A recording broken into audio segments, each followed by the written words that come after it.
Hey everybody, this is a very special moment for me and for a lot of us here at the brewery and our friend Chef Brooke Williamson. So what we have here today is a pour of our Provisions with Chef Brooke series, and this one's called The Vine.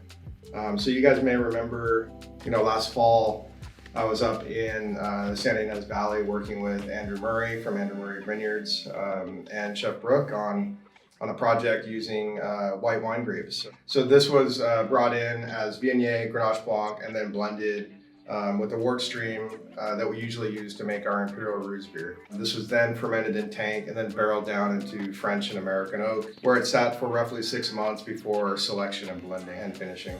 So I'm pretty happy with the way this beer came out. It's a little bit more nuanced and a little bit lighter handed than maybe a handful of the past white wine hybrids that we've had. I think this is more in line with our barrel-aged Felice that we released probably about 3 years ago. I think this has a lot more of those bigger, bolder, and honey sort of characteristics than it does, some of the kind of funkier white wine beer hybrids that we've made. So I think this beer is going to go really, really well with food. As you know, as I've said before, that's part of this project. That's part of why we made this product and why we have 3 beers in this set. But this beer, not only is it powerful as a beer, but it is one of those crossover drinks that really will appeal to people who like white wine. That being said, I think you can enjoy this beer anywhere where there's a meal and friends.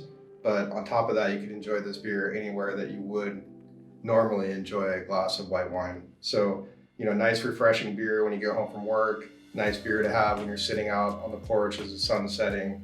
Just one of those flavor experiences that you can only get from the brewery.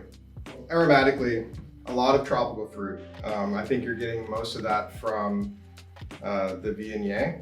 Viognier has an aromatic edge over a lot of other white Rhone varietals, and I think the bouquet, if you will, of floral notes and tropical notes that come off of this beer is definitely the Viognier.